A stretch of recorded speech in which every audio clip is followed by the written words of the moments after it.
Good morning. The section of Psalm 119 that was in my listening this morning was from verses 137 to 144. And so I would encourage you to take a look at that later. It continues on the same themes that we've been talking about, the themes of God's law and the goodness of it and the psalmist's delight in it and his passion for pursuing it. And it starts off in verse 137 by saying, "Righteous are you, O Lord, and right are your rules."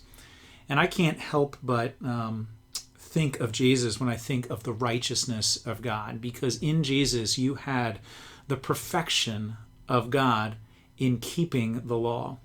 And we should be thankful for that. You know, it isn't just Jesus' work on the cross that is the core of the gospel. It is Jesus' perfect righteousness in the way that he lived his life.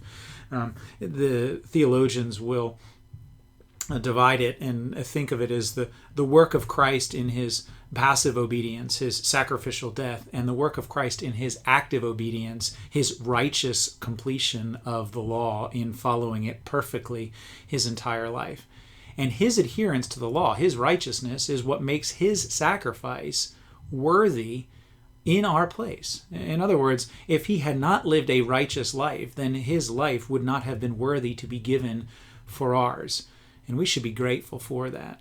And what it means also on this side of the cross is that when we consider our obedience to God's law, we don't necessarily go first to Mount Sinai. We go to Mount Calvary. We go to the mount where Jesus died.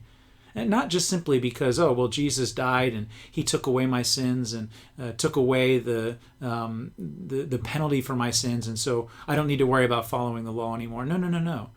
We go to Calvary to see the true, powerful motivation for us in keeping God's law. The command to obey is still ours, even though we don't do it perfectly. Even though the penalty for not obeying has been taken by Christ, we still have the command to obey God's law. But one of the most powerful tools that we can use in motivating our obedience is to look at the cross of Jesus Christ and to realize that the reason why he hung on that cross is because of my sin, is because of my disobedience. And so one of the practical things that I think about in my own disobedience or in my own temptation, and I'm not saying that I'm perfect in the way that this always works out, but one of the practical tools that I am trying increasingly to apply is to consider Jesus on the cross and to consider that it is my sin, my disobedience, that put him there. And what that means then is every time I sin, it's essentially like slapping him again, hitting him again, thrusting a spear into his side. Now, I can't add anything to the work of Jesus Christ, either to his active or to his passive obedience. But when I consider that it's my sin that necessitated his death, and if it is my willing and continued sin that adds to the dishonor that I show to him on that cross, well, then that becomes a powerful motivation for me in obedience.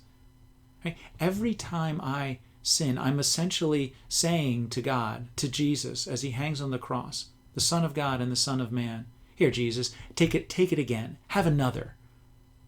Now, that, in and of itself, is enough for me to second guess my desire to sin. Again, I'm not perfect in my obedience, and I'm grateful for the grace that God has shown to me through Jesus. And yet looking at the law through the lens of Calvary is what gives me continued motivation to obey. Have a great day.